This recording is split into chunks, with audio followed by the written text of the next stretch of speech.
Big Bang Theory suddenly became a darker and more drama-fueled show. Darker being a very relative term, of course, but the tonal shift was very apparent in the premiere and long afterward.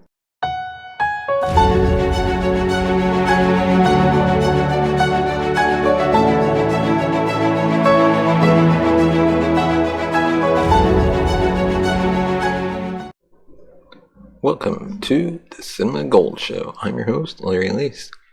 And on today's episode, we're diving back into the Big Bang Theory, giving our review of Season 9. But before we do that, we'd like to thank our sponsor, Poddex, for sponsoring this episode. If you're a podcaster looking to grow your audience and get more engagement, then check out Poddex today. Go to poddex.com, use the promo code Larry21 for 10% off your order. And now on to today's first topic. In a TV landscape where lasting success is incredibly difficult to come by, The Big Bang Theory has defied all odds and managed to survive for a full 9 seasons. In terms of ratings, the show is popular and successful. In terms of quality, things were a little more chaotic this year. Season 9 took some interesting gambles that helped shake up the familiar formula. At the same time, there was an awful lot of wasted potential, particularly in the latter half of the season. The result was a very uneven and often frustrating experience. The fallout of Season 8 necessitated a few major changes when the show returned. For one thing, Sheldon was coping with being dumped by longtime girlfriend Amy, even as he was on the verge of proposing to her. Meanwhile, Leonard and Penny were still determined to carry out their impulsive Vegas wedding, despite Leonard admitting to be drunk during his extended absence months before. Both of those storylines set the tone for the first few months of the season. The Big Bang Theory suddenly became a darker and more drama-fueled show. Darker being a very relative term, of course, but the tonal shift was very apparent in the premiere and long afterward. For the most part, this shift in the focus was for the better. It certainly worked wonders for both Sheldon and Amy. Sheldon's whole shtick from the beginning has been playing the obnoxious but lovable know-it-all whom everyone else tolerates, despite his selfish behavior. Amy rejecting Sheldon was exactly the sort of wake-up call he needed. He very quickly realized he had been taking Amy for granted all this time, and luckily, rather than bring the Sheldon-Amy rift to a swift conclusion after an episode or two, it became fodder for an extended storyline that played out over the first half of the season. More than any other character, Sheldon grew in significant and tangible ways this season. There was a sense that he learned to temper his behavior and think about the needs of others before his own, at least once in a while. Amy didn't necessarily grow or evolve as much, but for a meek character who's too often been the butt of everyone else's jokes, seeing her develop a backbone and take Sheldon to task for his bad behavior was a crucial step forward. Not until the mid-season finale, the opening night excitation, did the two finally reconnect. That long journey made the payoff all the more sweet. In general, the opening night excitation easily ranks as the highest point of Season 9. As much as the darker shift helped reinvigorate the show this year, there were times when the emphasis on character drama over humor grew tiresome. That episode achieved a great balance of humor and big character movements. The decision to parallel Sheldon and Amy's first sexual experience with the rest of the gang as they watched Star Wars The Force Awakens for the first time was inspired. You could say that Sheldon and Amy took their first step into a larger world that week, having Bob Newhart reprise his role as the befuddled and ghostly mentor, Professor Proton, was just icing on the cake. This more dramatic approach didn't work quite as well when it came to Leonard and Penny's ongoing storyline. The season premiere raised some interesting questions about their relationship. As the two soon-to-be newlyweds dealt with Leonard's surprise admission, they were also forced to confront the holes in their relationship. Does Leonard truly want to be with Penny, or is he just a self-loathing nerd clinging to the pretty girl for dear life?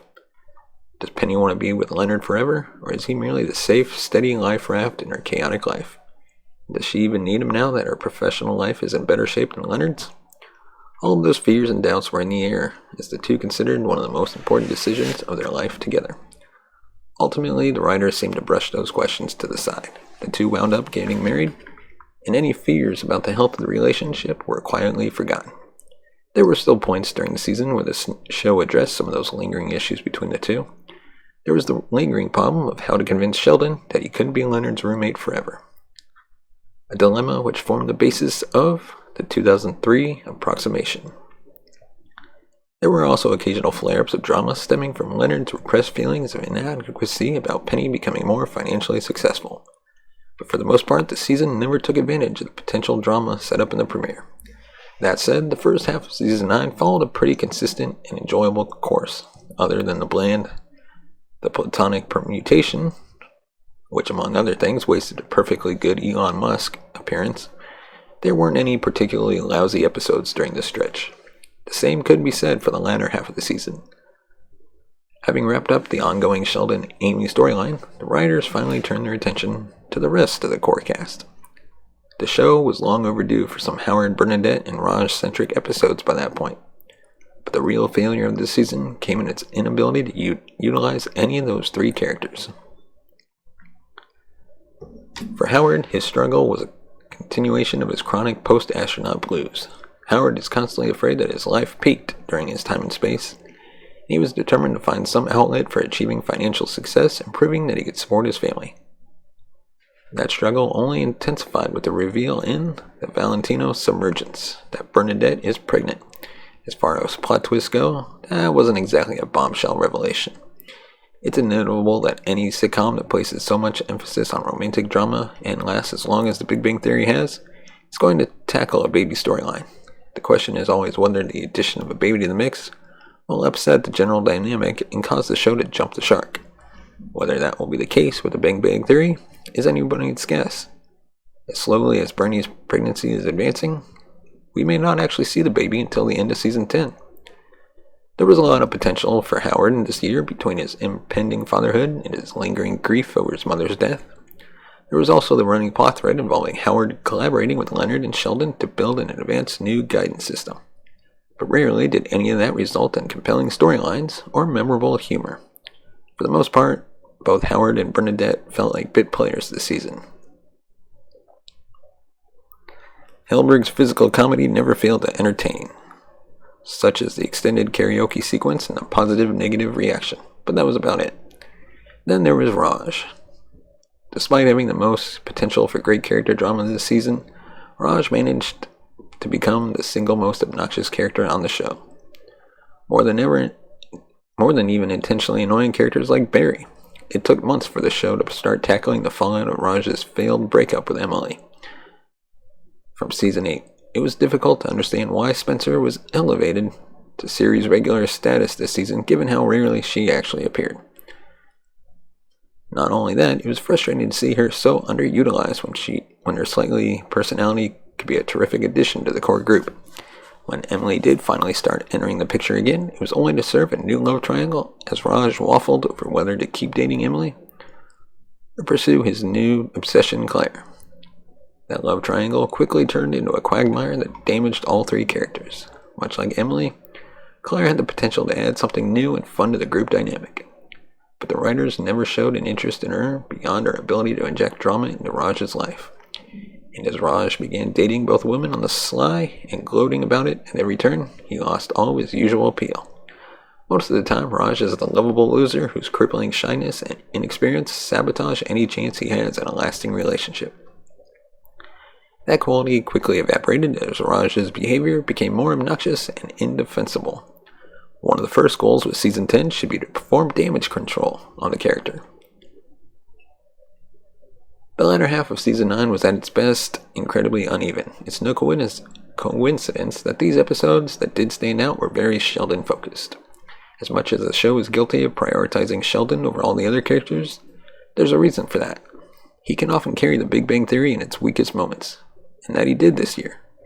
Sheldon enjoyed some strong storylines in episodes like the Solder Excursion Diversion and the Fermentation Bifurcation.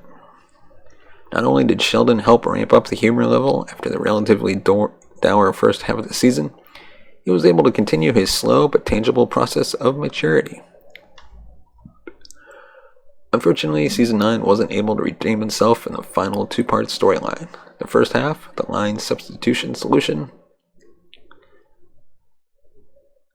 suffered from focusing entirely too much on the gruff, unlikable Beverly Hofstadter, and while the element improved once Sheldon's mother Mary and Howard's father Alfred joined the fray in the finale, That episode failed to wrap up any of the season's dangling plot threads. All the build-up to Leonard and Penny's real wedding came to nothing, resulting in a very anticlimactic finish to a generally troubled season. So what's our verdict, you ask? Well, to be honest, The Big Bang Theory started showing its age a little more this season. The first half of Season 9 was generally successful, as it took a relatively darker approach to the characters and delivered a satisfying, extended conflict between Sheldon and Amy. But as the season wore on, the show failed to achieve a consistent focus on to make use of characters like Howard, Bernadette, and Raj in the same way it did Sheldon, Leonard, and Penny. This season had some great episodes, but also proved to be the most uneven year in the show's long history. Let us know your thoughts on this season in the comments section below, and as always, give us a thumbs up if you like our video, subscribe to the channel, and hit the bell notification button to be notified of future videos. If you want to support the channel, you can buy us a coffee at buymeacoffee.com/cinemagold. As always, thank you so much for watching and listening. We will see you next time.